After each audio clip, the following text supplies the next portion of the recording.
Welcome to the John Brown University Chapel podcast, recorded in the historic Cathedral of the Ozarks in Siloam Springs, Arkansas. So how are we doing? Good. Before I get up here and introduce folks or preach, oftentimes I've found myself praying this prayer: God, would you give me a little insight into the spiritual state of the room? Would you give me a little intuition about where things are flowing? And sometimes he does that, and this is especially important that we're continuing to be in two spaces. I don't know you guys all yet. I don't know what you've woken up to today or where you're at, but God does. But other times I'm sort of off. Like I'll get up here and I'm thinking, yeah, there's going to be like some energy today, and it's like there's a big collective yawn. You know, and other times I'm like, because of where they're at in the semester, it's probably going to be tiring. And like today, you guys have some collective energy that's fostering. So, but really, it's either way is okay as we show up as a group. Like there's not one way better than the other. What's really important is that we show up in sincerity. That we show up as we are, and when we do that, that's when we begin to feel the mighty hand of God come to work on us. And I think sometimes we kind of show up as imposters, or we're not quite sure how we're doing today, and we show up, and then we're kind of wondering, where's the Spirit of God? What's He doing? But we show up as we are, and that's awesome. But really the truth is that you and I are kind of all still getting to know each other. I'm so new here. I'm learning the rhythms of the semester and what you guys are all dealing with. So I thank you for those of you who have been willing to share your stories with me so far. I think the more that I get to know you guys, the more that I want to know. Well, there's more to say about some good first impressions of this place, but I wanted to get us as soon as possible under the covering of the scriptures today. So let's pray. Father, we take a second before we open your word to recognize that you are the author. And as was recently proclaimed here in this space, you gave us your word. You are the word. And we recognize that today. We want a word from you. We want to hear what you would have to say to us. And so, again, I don't know where each of these guys and gals are today, Father, but you do. So I pray that we might start with sincerity, start with where we truly are, whether it's resisting or feeling a little rebellion in us or feeling excited and eager and joyful. Wherever we're at today, I pray that we would be truthful with you and would we allow you to meet us there. So, Jesus, we open our hearts to you in your name. Amen. Right, so we're jumping back into the Gospel of Mark, and today we're in Mark 11, if you've got your scriptures with you. And here's how it reads. As they, and they being Jesus, and up to 120 of those who have given up their life for him, their life situations, their jobs, some of them gave up their extended families, careers, their security to follow him. They all approached Jerusalem together and came to Bethany and Bethpage at the Mount of Olives. And Jesus sent two of his disciples, saying to them, "Go to the village ahead of you, and just as you enter it, you will find a colt or a young donkey tied there, which no one has ever ridden. Untie it and bring it here." So all of our Gospels, as Mark does here, gives us this moment where Jesus turns his face towards Jerusalem. And this is it. We're right in the heart of it now. This is the week of his death during the Feast of Passover around AD 33. He'll spend his final week in Jerusalem teaching in the public spaces of the city, which in this case is the temple complex. And in 5 short days, he'll be offering up his life for the sake of the world. This last push across the finish line of his journey to the cross begins with this moment today, where he takes a young donkey and rides it into Jerusalem, and where he'll take it upon himself to clean the temple out of the money changers and booth owners, an act of authority after which the dust settles of the tables that he'll turn over elicits one main question from the religious authorities. Who gave you this authority? Why do you think that you're the one that can tell us what's wrong with our religiosity? Why do you think you can be the one who speaks for God into our ancient faith? See, these are questions of a people who feel threatened, people who know that their way of life is being called deeply into question. These are people ready to fight for their sick and infected religion, which had overtaken one of Israel's most beloved festivals, the annual celebration of Passover. So over the course of my life so far, I've learned a little bit about the importance of getting free from sick, infected religion and how tricky that business can be. I've seen lots of spiritual health in my life in every place that I've been, but I've also seen that every place that I've gone, most communities need some help. They need a spiritual doctor, and there's no shame in that. It's just reality. And so after finishing my doctoral work, I was excited that the Lord was calling me to become a pastor, where I could enter as the leader of a spiritual community and find the pockets of health which existed there, and then as a group find the places that were sick and infected and do some healing work. I found myself for the first time as a pastor. And one of the weirdest things was when a few months in, the kids of the community, we had a church of about 200 people. There were 80 little kids that were in the church. People described it as a church of kids climbing on top of kids. It was really chaos, which is beautiful.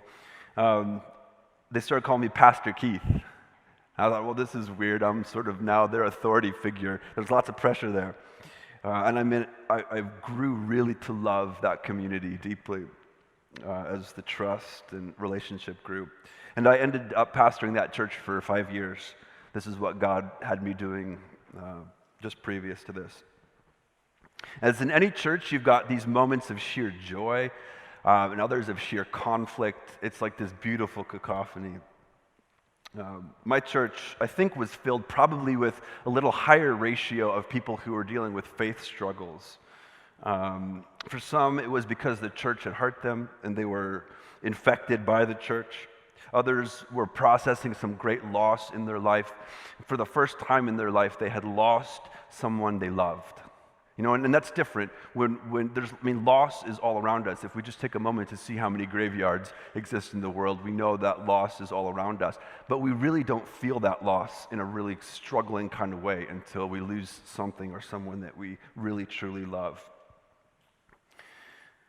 For others, they didn't know what the problem was. They thought to themselves, I just can't believe anymore what I used to believe. And there's lots of legitimate reasons for faith struggle. But I think truly and honestly, there was some people who just delighted in the attention of having a faith crisis. And some, I think, had probably a secret gladness that they could fly in the face of God. There's kind of this secret delight in doing that. And I tell you, it's hard work as a pastor trying to discern and distinguish what's at play in a faith crisis and learning to tend to it properly. And Jesus tells us that he will not break a bruised reed, which means that he will not use too much force for a person dealing with a broken kind of sadness. Isn't that amazing that he can see that and he won't push through if he knows it will break us? But then there's times, like in this part of his life, where he'll discern something different than brokenness. He'll discern spiritual rebellion. And that's just the problem in terms of the difference of the two. They present themselves the same, brokenness and spiritual rebellion. You really, at first, can't tell the difference between the two in a person who's struggling. And the way that I learned to tell the difference was that the people who were dealing with brokenness were open to my presence as their pastor in their life. I was a legitimate authority in the life of this community, and the people there, I didn't need to know everything, of course, but you could feel the difference between someone who was open to me and wanting me to be part of the journey, and the others who really worked very hard to keep me out of their business. I think that's a kind of a telltale sign for me between brokenness and rebellion. But it took some work to figure out the difference, and it's important work because the wrong application of response can be fatal. Like a laser-focused rebuke to someone who's truly broken really will break them. But coddling rebellion, coddling a spirit of rebellion, only gives fuel to that fire. And part of Jesus' worth and why he's so amazing is that he can always tell the difference between the two, and he will apply the right solution, the right healing to the situation. And he'll do it every time. And that's exactly what he was up to when he came on a donkey into Jerusalem on Palm Sunday as a skillful authority of great worth. In some ways, this whole semester has been about bringing us to this point. Dr. Pollard, Tracy, Dr. Simpson, Dr. Vila, Dr. Song, Dr. Bruce, and myself, we've all opened up the different moments in Jesus' life and have emphasized not just who Jesus was, not just his identity, but also his tremendous worth. We've already seen that Jesus has become a popular teacher, a powerful healer, and he talks about himself in ways you'd only expect God would talk. And a crucial part of the life of faith that we have is that we must keep confident that Jesus is the worthiest source of devotion. We must keep confident that Jesus is the worthiest source of devotion. I mean, we could be talking about prayer this semester, how it works, how to have a prayer life. We could talk about God's heart for justice, which is true and good to talk about. We can talk about hope and how to cultivate hope. We could talk about forgiveness or how to relate to our money so that we are in control of it rather than controlling us. All of these things are good, and we will talk about some of this stuff in the future. But for this semester, we've been talking about this key to the life of faith. Faith is this ongoing choice of putting our devotion in Jesus. In order to be freed now and forever into true life, we must choose to be devoted to Jesus and not to other vying imposter sources of devotion. And in order to be devoted to Jesus and to keep our devotion there, we must keep confident that he is the most worthy source. And so as Jesus rides towards Jerusalem as humanity's king, the defender of the cosmos, we must pay attention in this moment how skillfully discerning he is. He heads straight to the heart of the matter and heads to the temple, this cosmic center of the ancient universe. And what he saw there was not a free place of worship, but a courtyard full of commerce. Not money serving the freedom of creation, but humans wrapped up in the chains of currency, which was only there to prop up the sin of Israel leaders.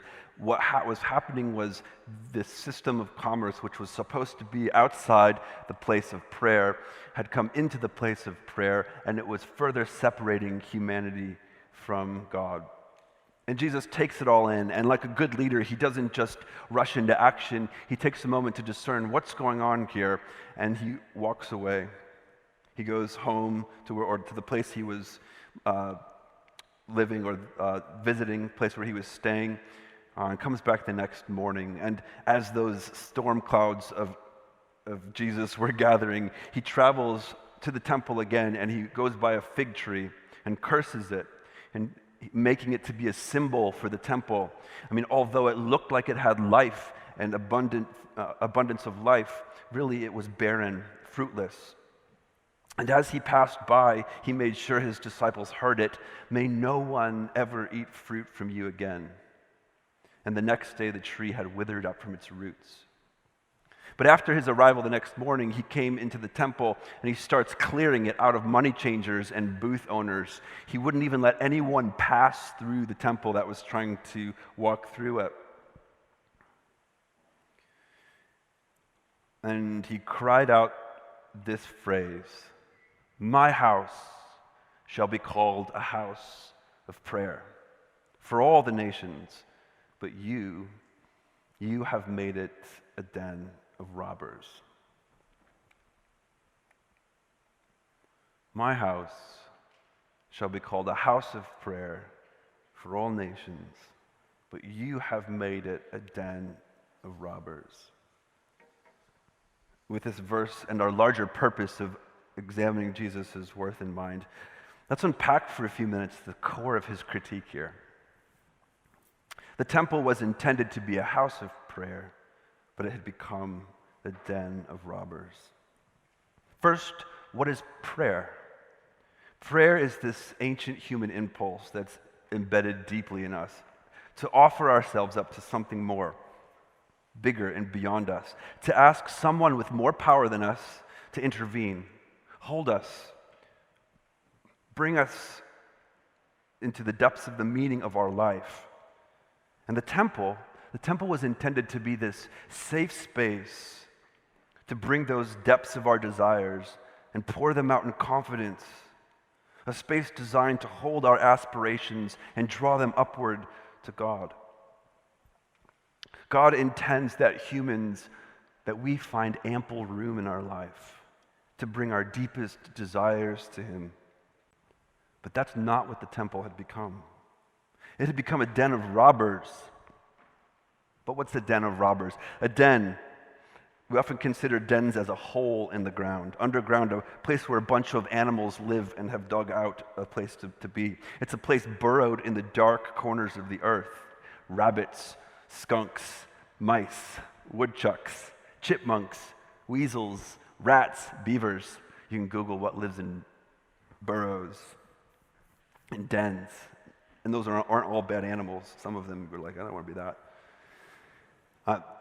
And Jesus comes and he says, quoting a couple prophets, rather than a place of spiritual elevation, the leaders had allowed it to become an underground hole for robbers or highway bandits or people whose main goal is craftily to shake out the pockets of the unsuspecting.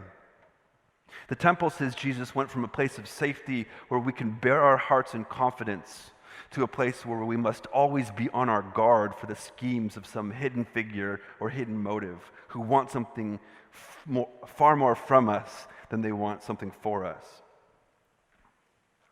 The question we have to ask is, how does this shift happen? How does a spiritual space, or we might say a spiritual community, or we might even look with honesty at our hearts, our spiritual heart, how does it move from a wide open safe place marked by awe to a closed down cave system of self-protection? How does our brokenness turn into rebellion? Well, the first thing is this. I think we have to admit that we are creatures of submission, whether we like it or not. I always have in mind when I think about this, you know that, sorry to do Marvel with you guys, but you know that scene where Loki comes and he gives that speech in one of the Avengers movies where he's like, freedom, it is a false thing, and it's like, you know, you're only free if I can lord it over you, and it's like, I think Loki was right. We are creatures of submission, whether we like it or not. We are created to give our hand in devotion to some good and strong authority. And you can see this all around us. This is just the way we're made, the way that we grasp after positions of authority, the way that advertisement works. You know, they sell us soap, and all of a sudden they're selling us romance. You know, it's like this, and desirability. Like we are people who reach up towards something more. It's built in us. Or how Apple, when they knew how to dominate the cell phone market, they're not just out there selling phones, but they're selling repositories of memories.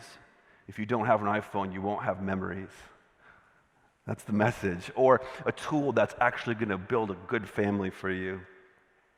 That's what they have to do because they're linking into this desire for something more in us. We see this in the way politicians go about their business, playing on our human impulse for loyalty.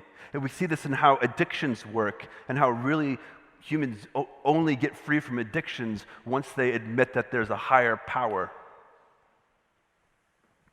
It's why the history of humanity goes hand in hand with the history of religion. And why, as we're finding out, Facebook's algorithms are really built on exploiting the human tendency to loyalty to a group or to an idea or a movement. We're not really radically autonomous creatures. We are creatures of devotion. And if we think otherwise, it's likely that we're devoted to some authority which has come in sneakily in a way that we can't even see that it's there, under our radars. But the problem, this the perennial human problem, how does this place of prayer turn into a place of robbers? The perennial human problem is that there are other forces out there who are asking for our devotion. And when they do, it's often undercover.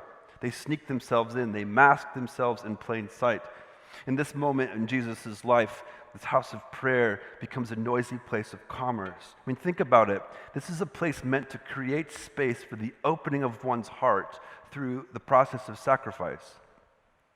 Sacrificing a dove or a lamb. But the sacrifice itself becomes the point of the place. The materials for sacrifice become the great distraction for the actual work of prayer. This is us exercising for the sake of getting into the right body physique, whether it's ours or whether it's not, rather than for the sake of health. This is the accumulation of wealth for security, rather than using of wealth to heal the world. This is our desire to collect books, to make a facade of learnedness in our bookshelves, when really we were not even after learning. Sorry, I'm just admitting to some sins here. I got a lot of books on my shelf. We are masters as human beings of allowing that which is meant to serve us to become our goal, our final point. This is how this happens, and we call it idolatry. We are prone to be servants.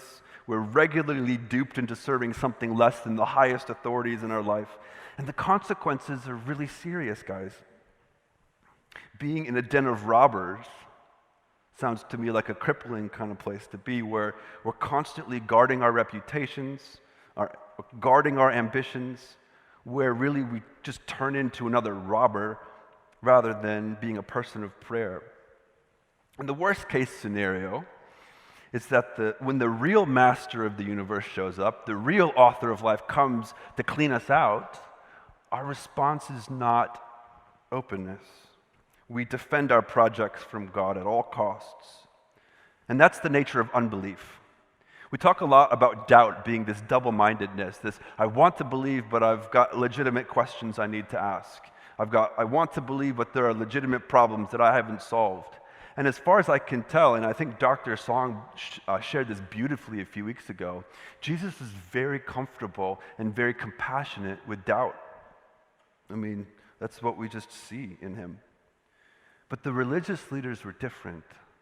They weren't doubting, they were marked by unbelief, which was when Jesus himself showed up in the temple, their response was, even if I see you in the flesh, I will not believe. And Jesus has a lot of hard words to say against this kind of guarding our projects against him. When life itself stares us in the face, and then we choose death over life, we're in a pretty precarious situation. So what I'm saying here is that if we are people of faith and wanting to keep our temples in order, we must regularly be open to some temple clearing. And there's a lot of ways to do that. And I think that, to me, there's one that really stands out that I want to share before I end today. We must regularly ask ourselves how we're devoting our time and energy. And ask of our devotion, what do you want for me? This is kind of us protecting ourselves a bit. We must regularly be willing to take stock of what we're giving ourselves to. And I'm not talking about becoming the center of your universe as we do. This is always bad for us. I'm talking about the kind of boundary making that regularly assesses the worth of our projects. So here's the question. What I'm proposing is that we find ways to ask and inquire about the direction of support. What do you want for me? I'm suggesting that this becomes a real question that we ask of the things we invest in. So think about that. Wouldn't that be an interesting question? Social media, what do you want for me versus what do you want from me?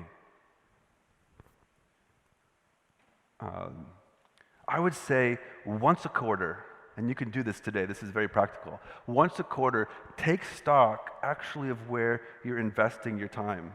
It might be schoolwork, likely.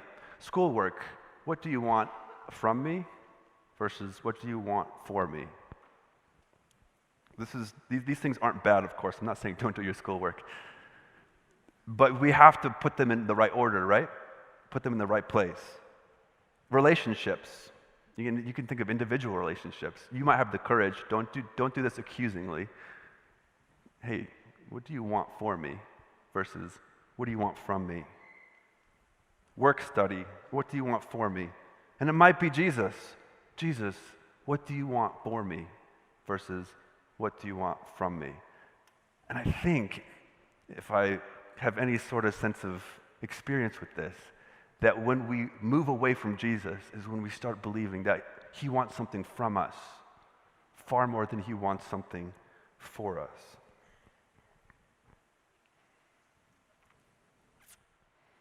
Oh man, I've got too much today to share with you. I'll just have to put it in next time's sermon. I think that I'll just leave us with this.